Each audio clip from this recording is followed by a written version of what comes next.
Presiden Republik Islam Iran, Masoud Pezeshkian, menolak keras permintaan Presiden Amerika Donald Trump belum mengirim pasukan daratnya untuk menggulingkan pemerintahan ke-26 operasi Al-Wad Al-Sadiq atau Tour Permis. Lalu apa dampaknya jika Rusia turut membantu Iran? Apakah hal ini akan berdampak? Mengklaim serangan ini melumpuhkan sejumlah kendaraan serta infrastruktur Perang antara Iran versus Amerika Serikat Israel terus berlanjut. Rudal-rudal Iran menghantam pangkalan militer Amerika yang ada di wilayah Teluk.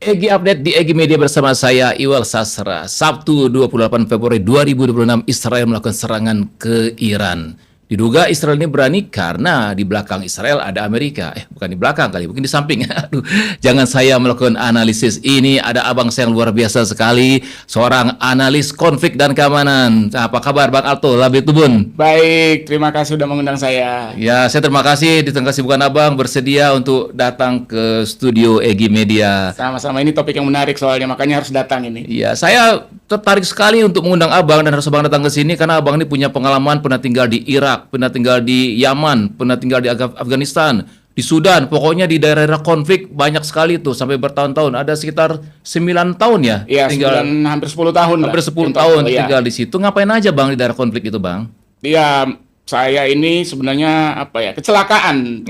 Kecelakaan untuk ke daerah-daerah itu karena berangkat dari zaman di Ambon dulu, konflik sektarian membuat saya tertarik untuk melihat konflik. Dan setelah itu, setelah lulus dari Australia S2, lantas mulai dapat kerjaan di sana. Jadi menarik buat saya karena menurut saya konflik itu di konteks konflik orang tidak bisa memakai topeng. Akan terlihat wajah sesungguhnya. Wajah sesungguhnya, apakah dia wajah survival, apakah dia wajah untuk mencari solusi, ataupun wajah abu-abu, itu semua pasti akan terlihat. Jadi nggak bisa itu. Dan itu yang membuatku menarik dan belajar bagaimana kemanusiaan itu harus menjadi tonggak yang paling tinggi, walaupun kita dalam kondisi perang. Dan yang kedua, semua konflik itu pasti ada solusinya. Oke. Semua konflik ada solusinya. Ini yang paling penting. Benar. Ya. Semua konflik itu ada solusinya. Kita tuh mengharapkan ada solusi juga nih dalam konflik antara Israel dengan Iran ini. Yeah. Ada Amerika juga. Jadi sebenarnya Amerika dan Israel ini bareng gitu ya, Bang ya. Betul sekali. Kalau kita melihat, yang pertama itu aku dalam beberapa media, khususnya di media sosial, aku selalu mengatakan begini. Kalau kita mengamati ataupun kita melakukan analisis terhadap konflik ataupun perang dalam konteks ini, singkirkan dulu hati lah. Okay. Hati diparkir dulu. Karena apa? Itu akan membuat kita jadi bias. Ibaratnya kalau kita nonton bola, kalau kita udah dukung si klub A itu, apapun yang dia lakukan salah atau benar, pasti kita akan menganggap dia benar. Dan sebaliknya, lawannya kalaupun dia benar, tapi kalau kita udah antipati, apapun yang dilakukan pasti kita anggap dia salah. Jadi diparkir dulu. Nah, dalam konteks ini sebenarnya konflik yang it meant to happen. No. Karena kalau kita belajar sejarah ke belakang, pertarungan hibridanya itu sudah terjadi sejak lama. Dari masa Iran sebelum dipimpin oleh rezim menjadi Republik Islam, ada mereka berteman dengan Amerika dan otomatis dengan Israel, dan saat ini dan banyak sekali konflik-konflik kecil lah, sparks kecil gitu yang terjadi. Jadi ini memang it meant to happen. Dan yang kedua adalah US itu dari dulu doktrinnya adalah preemptive. Preemptive strike. Apalagi di saat ini mereka memiliki seorang presiden yang benar-benar seorang neorealis. Dan neorealis adalah dia bukan cuma soal bagaimana harus tetap menjadi hegemon, tapi memakai ofensif. Jadi harus lebih aktif. Jadi memang ini konflik yang it meant to happen. Ini sebenarnya bukan pertanyaan if tapi when, dan when-nya itu adalah sekarang. Nah, tadi Abang bicara soal solusi nih, jadi ingat bahwa Presiden Prabowo itu pernah menawarkan solusi itu menjadi juru damai nih, mediator Bang, antara Israel dengan Iran ini ya, termasuk Amerika. Pada waktu itu Abang lihat logis nggak tuh? Kan banyak juga tuh yang mengkritisi itu, ada yang mendukung, ada yang mengkritisi. Nah, kalau dari Abang Alto sendiri gimana? Kalau saya pikir itu sebuah pernyataan yang normatif ya, menunjukkan bahwa Indonesia tuh tidak berada di posisi kedua-duanya. Dan menawarkan diri itu bukan berarti menganggap bahwa, karena kalau kita baca pernyataannya resmi dari Kementerian Luar Negeri, Iya. kan dia bilang Indonesia bersedia apabila kedua belah pihak itu menginginkan. Oke. Jadi ini pernyataan yang sangat normatif dari seorang negarawan, dan itu nggak sah-sah saja. Bukan dia memaksakan bahwa saya harus jadi mediator, kan nggak ada kayak gitu. Tapi bahwa Pak Presiden Prabowo mengatakan bahwa saya bersedia jika memang diinginkan, ya karena dia bukan party to the conflict, kan dia bukan bagian dari orang-orang ataupun pihak-pihak yang berperang. Jadi itu hal yang sangat wajar menurut saya, dan menurut saya Indonesia juga punya leverage untuk hal itu, melakukan itu. Bang Alto, sejak tahun lalu 2025 sebenarnya kita lihat hubungan antara Israel dan Iran ini udah memanas ya. Ya. Bahkan orang menyebutnya udah terjadi shadow war, perang bayangan sebenarnya. Betul. Berarti kalau udah serangan nyata ini udah nggak ada shadow lagi, nggak ada bayangan lagi dong, Bang ya. Betul sekali. Sebenarnya bukan cuma dari tahun kemarin. Kan. Kalau kita lihat ke belakang, operasi-operasi yang dilakukan Israel di Iran itu udah jelas terjadi. Misalnya banyak ahli-ahli nuklir yang mulai meninggal karena bom dan lain-lain itu. Walaupun Israel tidak mengakui, tapi semua orang bisa berasumsi bahwa, dan itu asumsi yang wajar, bahwa itu dilakukan oleh dinas rahasia Israel. Di sisi lain, Iran juga melakukan operasi-operasi, mungkin tidak langsung, tapi lewat proksi mereka. Oke. Ada Hamas di Gaza, ada Hezbollah di Lebanon, kemudian ada faksi-faksi pada saat mereka berada di membantu rezimnya Bashar al-Assad di Syria. Jadi ini sebenarnya shadow yang terlihat lah, bukan shadow yang tidak terlihat gitu. Ini shadow-nya bisa terlihat, ini ambience-nya itu bisa terlihat, walaupun mereka secara langsung tidak saling menyerang. Dan sebenarnya kalau dari kacamata militer, memang kedua negara ini kenapa dia tidak menyerang pada saat dulu? Karena secara proximity ini mereka jauh. Tidak ada batasan land border antara Israel dan Iran.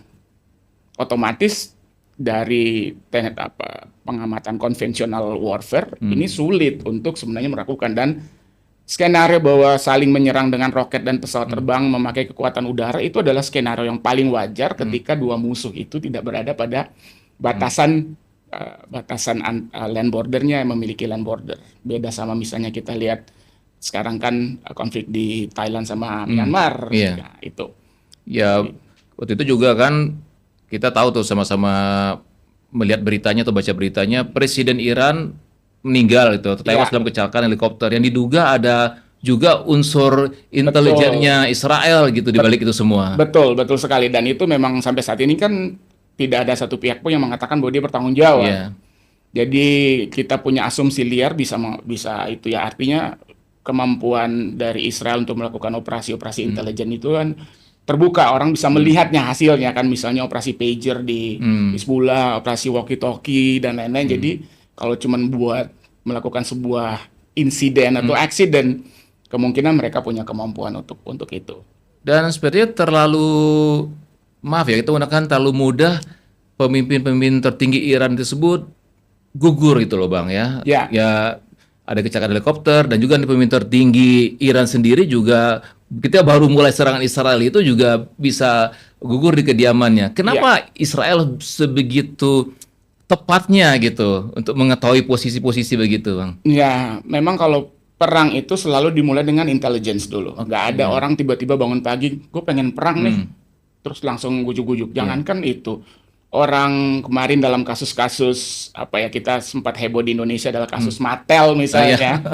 Mereka itu kan melakukan surveillance dulu, tahu motornya ada di mana dan lain-lain. Jadi secara naluri itu adalah sesuatu yang wajar untuk dilakukan, dan menurutku kenapa kemarin itu terjadi pada tanggal 28 atau tanggal 1 ya di Indonesia, karena informasi intelligence-nya benar-benar mengatakan bahwa ini momen yang tepat. Dan itu strike yang dilakukan, sekali lagi ya, tanpa memakai hati, itu adalah strike yang sangat jenius. Karena bisa langsung memberikan shock yang luar biasa kan. Aku tidak bilang benar atau salah sekali lagi, tapi bahwa dari kacamata militer, ini adalah kemampuan intelligence yang lantas diramu dengan kemampuan fisik untuk melakukan serangan itu. Karena jaraknya jauh. Jauh kan, terbangnya mungkin harus 2 jam atau 3 jam sampai ke sana dengan logistik yang begitu besar. Jadi nggak mungkin nggak ketahuan. Tapi bahwa bisa terjadi itu adalah sebuah aplikasi dari teori-teori militer yang patut untuk dipelajari. Tapi ini di luar dugaan juga mungkin bagi Amerika dan Israel ketika pemimpin tertinggi Iran ini gugur, ternyata tinggal mengendorkan semangat mereka gitu loh. Dalam waktu yang singkat mereka sudah mendapatkan penggantinya gitu, Bang. Dan ini kayaknya juga nggak bikin Trump happy karena Trump kan salah satunya katanya tujuannya melakukan serangan militer ke Iran ini adalah untuk menentukan nih siapa yang pantas untuk memimpin Iran. Betul, Trump itu memang figur yang unik ya, karena dia menurut saya tuh dia kan bukan seorang politisi, tapi seorang pengusaha kan. Jadi berpikirnya adalah ini return of investment-nya ini seperti apa gini. Jadi bagi dia melihat perang itu adalah sebuah investasi. Dan sebenarnya kalau kita menarik ke atas, semua aksi, apapun aksi militer itu memang semuanya investasi.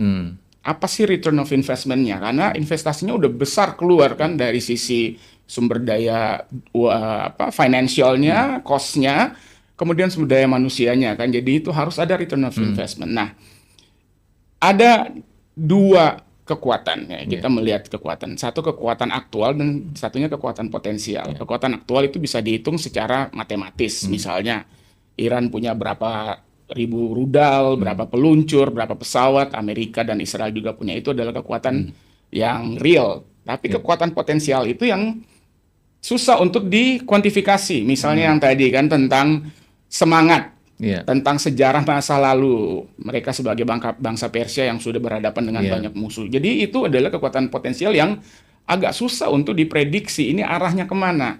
Indonesia dulu kita kenal pada zaman kita masih SD misalnya melawan penjajah dengan bambu runcing, padahal kenyataannya kan semua pakai senjata juga gitu. Nah itu narasi-narasi dan terutama dalam konteks Iran yang memiliki paham religi dan juga tradisi yang kental. Ini yang akan sulit untuk diprediksi arahnya kemana.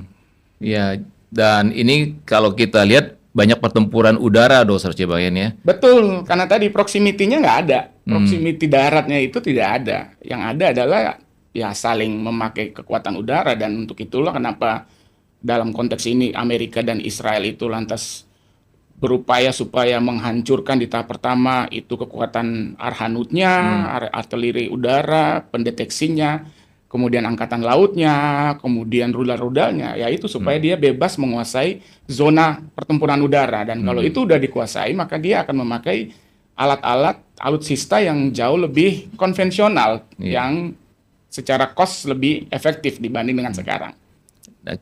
Kira-kira berapa lama nih Amerika, ya ini pertanyaan saya Amerika, berapa lama Amerika bisa bertahan di perang ini? Karena kalau kita lihat sejarah waktu di Vietnam, Afghanistan, bahkan Irak, Amerika ini kan sepertinya nggak kuat nih kalau perang yang berlarut-larut panjang gitu. Betul. Jadi suka lelah sendiri dia. Iya. Saya waktu di Afghanistan itu ngomong sama beberapa teman orang Afgan. Mereka bilang Amerika punya persenjataan. Amerika dan teman-temannya pada saat itu. Tapi kami punya waktu. Ya, jadi yang namanya invasi dilakukan oleh pihak luar masuk ke dalam, yang dia nggak punya cuma waktu. Sama kayak Indonesia dalam konteks zaman penjajahan Belanda dulu kan, Belanda bisa datang di sini ratusan tahun misalnya, walaupun kita bisa argue berapa lama kan, tapi at the end of the day dia akan pergi, meninggalkan tempat yang dia invasi. Dan ini yang aku lihat polanya, dan itu sudah banyak pernyataan yang keluar dari pihak US, mereka nggak akan mengerahkan pasukan daratnya. Bukan berarti tidak ada pasukan darat, udah pasti ada, karena pasti dia udah punya operasi militer intelligence-nya di sana untuk membangun faksi-faksi perlawanan. Jadi itu yang akan dilakukan, tapi saya berpikir bahwa akan kemungkinannya kecil kita melihat bahwa boots on the ground itu akan dilakukan. US belajar dari Vietnam, US belajar dari Irak, US belajar dari Afghanistan. Nih Iran kan juga semangat nih menggempur Israel. Israel punya pertahanan udara. Nih sampai kapan juga nih pertahanan udara nih mampu nih menahan, kan bahkan orang berkalkulasi dari biaya nih Iran dengan biaya yang jauh lebih murah, sementara ini pertahanan udaranya lebih mahal gitu. Gimana Bang? Perang itu memang mahal. Perang itu memang mahal, makanya tidak semua negara itu mampu untuk melakukan peperangan. Walaupun secara potensial power dia siap untuk berperang, tapi actual powernya termasuk itu financial power itu nggak mungkin. Karena itu mahal kalau kita lihat perbandingan cost antara apa yang dilakukan Iran dan US. Ya Iran lebih efektif karena dia memakai yang biayanya misalnya 30.000 USD satu roket misalnya, tapi di sana dihantam dengan yang $1 juta atau lebih gitu. Jadi memang itu perang itu mahal. Nah, pertanyaannya sampai kapan? Kalau kita kalkulasikan dan kita lihat trennya, serangan dari Iran ke luar, baik ofensif maupun serangan defensif, itu kan secara statistik itu mulai menurun. Mulai menurun. Jadi itu artinya kalau dari kacamata militer yang konvensional, ini harusnya udah berakhir dalam waktu yang tidak terlalu lama. Tapi apakah perang itu sudah selesai dan dimenangi? Belum tentu. Karena setiap perang itu harus ada tujuannya. Ya, tujuannya apa? Dan orang bisa mengukur sukses atau tidaknya itu dari tujuan itu. Kalau misalnya tujuannya adalah mengganti rezim, ini akan berlarut-larut. Tidak mungkin akan selesai dalam waktu dekat. Tapi yang kedua juga adalah bahwa perang di sana secara tidak langsung dan secara langsung sebenarnya itu mengganggu ekonomi dunia.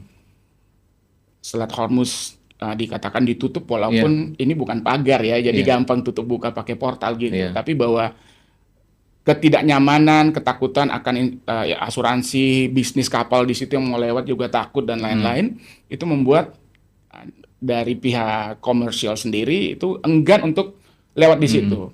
Jadi kemungkinan besar jika tujuannya tidak jelas, maka perangnya akan berlarut. Ya, kalau sudah berlarut, dampaknya pun akan terasa bagi negara-negara lain yang nggak ikut dalam konflik ini, termasuk Indonesia. Betul, kan hari ini aku tadi OTW ke sini melihat dolar udah mau 17.000 ya. Harga minyak diperkirakan bisa naik sampai 120 atau 150. Secara multiplier efeknya akan berpengaruh kepada segala sesuatu yang ada. Sementara asumsi APBNK 70 ya. Ya, bayangkan itu udah 2 kali lipat lebih. Jadi semua orang akan merasakan secara tidak langsung. Akan ada komoditi-komoditi yang lantas menjadi lebih mahal karena memang rantai supply chain-nya itu akan terputus. Nah, kalau gimana Bang melihat peran dari aktor-aktor yang kayak non negara nih? Kita kenal kayak ada Hizbullah, Houthi juga dalam konflik ini gitu. Peran mereka akan signifikan untuk membuat Iran masih punya pengaruh secara regional. Kita tahu bahwa Hizbullah sudah mengatakan mereka akan masuk ikut ke dalam teater perang. Kemudian Houthi juga sudah mengatakan begitu. Secara potensial mereka punya daya rusak yang tinggi. Tapi secara aktual tidak bisalah dibandingkan dengan kekuatan negara yang mengeluarkan $1 triliun setiap tahun untuk biaya defense, dan negara yang mengeluarkan cuma 30 juta sampai 40 billion dolar setahun. Itu perbandingannya terlalu jomplang ya. Begitu. Jadi akan mengganggu dan itulah perang asimetrik itu sebenarnya tidak harus terus-menerus, tapi cukup gangguan sebulan sekali atau seminggu sekali itu sudah cukup mengganggu karena membuat orang merasa tidak aman. Dan itu berganggu akan mengganggu komersial, kapal minyak dan lain-lain. Produksi minyak juga akan terhenti. Semua negara akan menjadi defensif. Dia akan memikirkan ya udahlah, gua mending apa yang gua punya gue simpan aja buat negara gue supaya jangan sampai tiba-tiba kekurangan gitu. Jadi itu akan mengganggu, udah pasti akan mengganggu. Jika kita bandingkan Bang dengan konflik antara Rusia dengan Ukraina, itu kan perangnya berlarut-larut juga tuh. Betul. Walaupun beritanya sekarang sepi-sepi aja, tapi adalah gitu ya. Betul. Kalau itu model perangnya seperti apa di sana Bang? Sama, dalam artian bahwa yang dipakai terutama itu adalah perang udara. Drones terutama kan dan roket. Tapi karena Rusia itu punya proximity dengan Ukraine, dia bisa mengerahkan pasukan dan buktinya dia sudah menganeksasi 4 daerah di situ kan, di daerah yang ya 80% lah mereka secara etnik dan secara bahasa itu lebih dekat ke Rusia. Jadi itulah kenapa perang daratnya bisa terjadi. Tapi dalam konteks ini ya perang darat nggak mungkin terjadi kecuali zaman dulu kita ingat perang Teluk 1 dan perang Teluk 2 kan, antara Irak-Iran dan antara Irak dengan Kuwait itu ada land border, jadi otomatis bisa saling masuk, bisa invasi darat. Tapi ini kan nggak bisa. Dan kalaupun terjadi, sepertinya akan melelahkan bagi Amerika ya? Udah pasti untuk semua, termasuk sekarang ini kan hampir semua negara Teluk itu sudah diserang oleh Iran ya, Iya. dengan apapun preteksnya, tapi bahwa ada serangan militer yang masuk, itu udah terjadi ya, dan itu akan melelahkan ke semua orang. Negara-negara Teluk itu selain minyak kan dia menawarkan keamanan, kenyamanan. Dubai misalnya atau Abu Dhabi, Qatar di Doha gitu, orang yang tinggal situ kan nyaman daripada. Dan sekarang orang menjadi nggak nyaman, dan itu akan berpengaruh buruk kepada mereka. Nah, kalau posisi Rusia dan Tiongkok gimana Bang lihatnya? Rusia saat ini kan sibuk di Ukraine, walaupun dia secara mitra itu dekat dengan Iran. Tiongkok pun demikian. Tiongkok tidak punya budaya untuk ofensif ya, dia lebih banyak defensif. Dan yang kedua adalah sebenarnya perang di Timur Tengah khususnya ini bad marketing buat industri pertahanannya Rusia dan Tiongkok.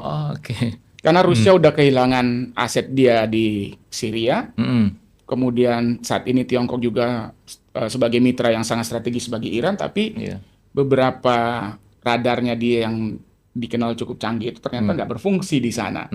Artinya gampang dirusak, tidak bisa mendeteksi pesawat-pesawat siluman Amerika. Jadi ini bad marketing. Yang akan mereka lakukan adalah mungkin supply intelligence. Itu aja yang bisa mereka lakukan. Contohnya di Venezuela tidak ada tuh aksi yang terjadi walaupun sehari atau 2 hari sebelum terjadi serangan US ke sana untuk menculik presidennya, itu rombongan Cina, Tiongkok itu ada di situ. Jadi mereka nggak akan, karena mereka akan berpikir ya kembali lagi survival negara mereka itu jauh lebih penting dibanding dengan yang lain. Iya, ya kalau menarik juga tuh Bang nyebut dari Venezuela ya. Di Venezuela kok terlalu mudah banget presidennya diangkut di bawah waktu itu ya. Sekali lagi kita lihat polanya. Polanya ya udah pasti operasi intelligence duluan, melihat siapa yang bisa dijadikan teman, siapa yang punya akses ke situ, baru kalau itu sudah terpetakan maka operasi fisik militernya tuh jauh lebih gampang. Kan ini bukan kita cari-cari alamat ya. Tapi udah tahu nih, ini tempatnya di sini nih lewat pintu ABC gitu. Jadi ya itulah memang intelligence itu memang paling penting di perang, baik sebelum, sekarang maupun nanti. Apa yang akan terjadi gitu. Di tengah konflik ini ada 2 juga ya menarik untuk diamati. Satu PBB, satu lagi Board of Peace yang didirikan juga oleh Trump kan. Kan itu kan bisa ada kata peace itu, perdamaian gitu kan. Tapi ini malah terjadi konflik malah gitu, dan peran Amerika juga sangat besar dalam konflik ini. Betul, itu memang saya sih merasa dari dulu ya bahwa UN ini kayak arisan bapak-bapak lah ya. Soalnya kalau mau bilang semua member state itu punya suara yang sama, tapi ada permanent five yang punya hak veto. Itu kan berarti ada yang menjadi kasta tertinggi dan ada yang kasta di bawah. Gitu. Jadi itu saja udah nggak fair. Nah, kemudian yang kedua adalah Board of Peace. Menurut saya, Board of Peace ini adalah antitesa terhadap UN. Antitesa terhadap UN. Dan ini yang nanti saya dalam satu analisis di Facebook saya itu mengatakan bahwa kemungkinan besar jika perang ini selesai secara konvensional, Board of Peace ini akan semakin menguat.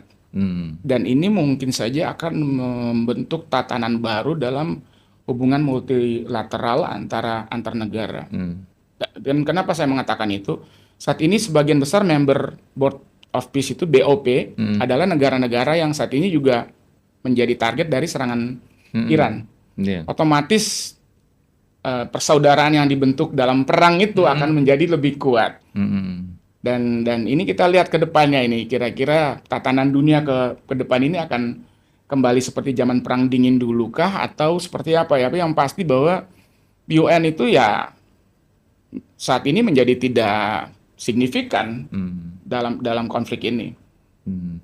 Jadi kalau dilihat hingga hari ini saat kita ngobrol-ngobrol gini, sepertinya Iran tidak mudah juga untuk ditaklukkan oleh Amerika dan Israel gitu. Betul. Saya malah membayangkan walaupun kemarin di medsos itu terlihat bahwa pernyataan dari Benjamin Netanyahu bahwa mereka tidak ingin Iran terpecah. Tapi pengalamanku di Afghanistan, di Irak, di Suriah menunjukkan sebaliknya. Bahwa ketika leadership itu sulit mengontrol negaranya yang begitu besar, yang terjadi adalah faksi-faksi yang bersenjata itu akan muncul di sana, ada faksi Arab, di sana ada Kurdi, kemudian Persia sendiri ya. Tidak menutup kemungkinan bahwa ini akan terjadi. Iran itu bisa jadi dia akan terpecah menjadi 2 sampai 3. Tidak 3 bagian yang secara de facto akan berdiri sendiri. Dan itu malah lebih puyeng lagi seluruh dunia termasuk US dan Israel.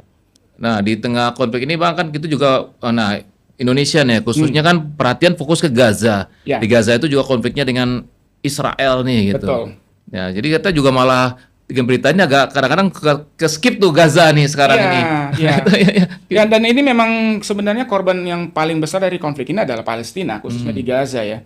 Karena negara-negara Arab ini sebenarnya negara-negara yang secara finansial membantu, secara moral dan secara psikologi memiliki kedekatan. Walaupun dia tidak sepenuhnya mendukung Hamas misalnya, tapi Qatar adalah negara yang memberikan safe refuge bagi para petinggi-petinggi Hamas di sana. Bahkan mereka secara terbuka itu mengutuk serangan Israel pada saat itu yang mencoba untuk mengeliminasi para pemimpin Hamas di sana kan.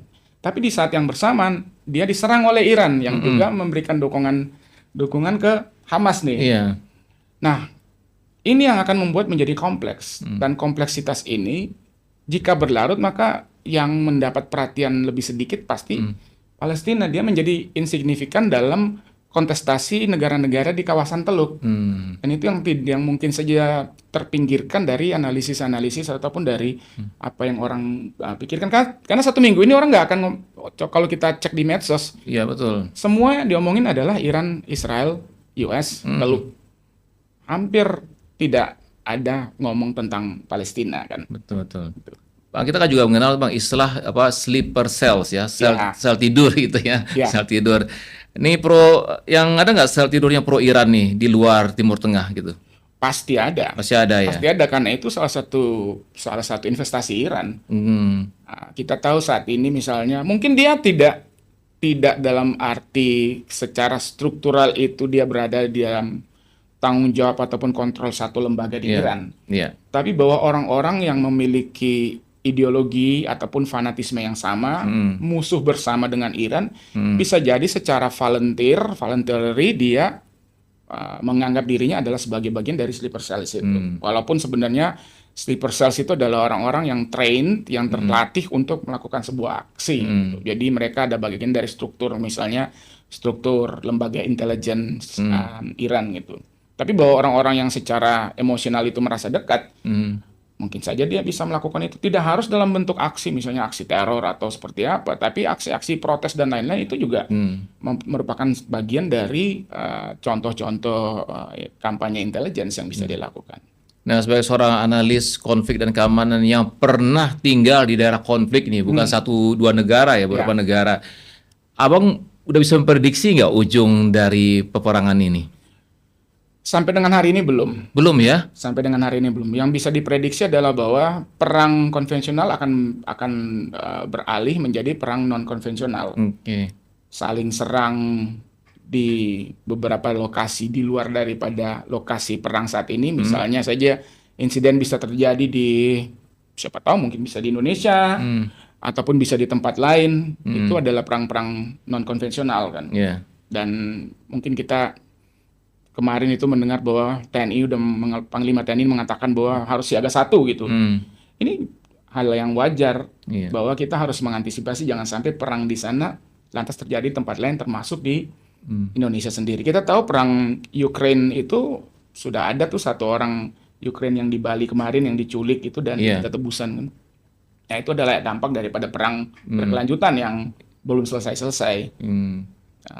Dan yang kedua adalah bahwa Trump ini memang agak-agak apa ya, mau dibilang gila, tapi ya gitulah. Profil seorang realis sejati ya kayak begitu kan.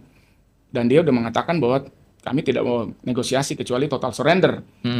Itu berarti kondisinya tuh udah mutlak, ini zero sum game nih. Kalau lu nggak menyerah berarti kita nggak akan selesai. Nah, tapi satu sisi tadi saya mengulang lagi mengutip ucapan Abang, dia ini seorang pengusaha yang selalu hitungnya investasi. Betul. Nah, tapi ketika investasinya dihitung nggak balik modal, bisa jadi dia berhenti sendiri nih Bang. Bisa jadi Ya kan? kayak gitu. Kayaknya daripada boncos banyak nih, sudahlah gitu. Iya, itu kalau kita lihat dari kacamata finansial. Iya. Tapi kalau investasi ketakutan kan mungkin dia Iya. senang gitu. Iya, iya. Karena saat ini kan dari departemen, bayangin aja mereka mengganti departemen pertahanan ke departemen perang. Mm-mm. The Department of War kan, otomatis itu berarti mindset mereka adalah, dari mindset US adalah hanya ketakutan yang bisa menciptakan perdamaian. Nggak bisa diplomasi, tapi ketakutannya diplomasi dengan kekuatan itu. Peace through strength. Oke. Ya, Bang, terakhir nih. Jadi di tengah konflik antara Amerika Israel dengan Iran yang kita belum tahu ujungnya seperti apa, bagaimana sebaiknya sikap pemerintah Indonesia nih? Yang pertama adalah, saya pikir sudah tepat ya pemerintah Indonesia tidak mengambil langkah yang terburu-buru. Karena ada satu istilah dalam perang adalah fog of war. Artinya dalam perang ini berkabut nih, kita belum tahu. Jadi mengeluarkan statement di hari pertama, hari kedua itu menurutku, dan itu tidak dilakukan oleh pemerintahan Pak Prabowo, sesuatu yang menurutku tepat untuk saat ini. Tapi bahwa Indonesia juga mengeluarkan statement untuk menjadi penengah. Jika memang kedua belah pihak itu menginginkan, itu adalah sesuatu yang wajar, dan saya pikir itu sesuatu yang pantas untuk dipuji. Karena itu adalah pernyataan negarawan yang menurutku siapapun presidennya pasti juga akan mengeluarkan pernyataan yang itu. Yang kedua atau yang ketiga adalah bahwa ini perang terjadi di Timur Tengah. Walaupun dampaknya secara ekonomi akan terjadi ke semua. Tapi kita sebagai warga bangsa Indonesia adalah nggak usahlah kita ikut-ikutan perang, apalagi mengglorifikasi perang. Siapapun yang kita dukung, ini adalah perang mereka gitu. Saat ini kita berpikir tentang bagaimana Indonesia belajar dari sana, karena di dalam perang tuh nggak ada enak-enaknya, nggak ada yang menang bahwa dia nggak ada kerusakan sama sekali. Semua pasti akan rusak. Tinggal siapanya yang rusak lebih parah dan yang rusak sedikit. Tapi peribahasa Indonesia kan mengatakan kan menang jadi arang, kalah jadi abu, ya itu. Jadi kita udah ya mikir negara ini mau jadi seperti apa, itu yang menurutku paling penting. Iya, itu tadi pertanyaan terakhir Abang. Ini sekarang pertanyaan terakhir B ya. Jadi kalau Abang melihat ini berdasarkan pengalaman Abang dan analisis Abang, sebenarnya apa sih tujuan utama dari Trump Amerika ini ikut bersama Israel untuk menyerang Iran? Apakah betul hanya untuk sekedar mengganti pucuk pimpinan tertingginya, atau ada udang di balik batu nih? Udang di balik batunya adalah ingin menunjukkan supremasinya. Bahwa gua adalah negara hegemon yang tidak boleh diancam-ancam oleh siapapun. Dan memang kalau kita belajar teori-teori hubungan internasional, memang dunia nggak fair. Dunia memang nggak fair, tapi itulah kenyataan kita hidup di dunia gitu. Bahwa yang besar akan selalu berupaya supaya dia menjadi lebih besar dengan menginjak yang kecil. Pilihan yang kecil dalam konteks negara cuma dua, ngikut atau melawan. Dan kalau lawan, otomatis konsekuensinya seperti begitu. Jadi bukan karena mereka insult, tapi because they can. Itu intinya tuh. Iya. Itu intinya. Bang Alto Labetubun, analis konflik dan keamanan. Terima kasih sudah hadir di EG Update, di EG Media. Dan waktu kita ngobrol lagi ya Bang ya. Siap. Terima kasih.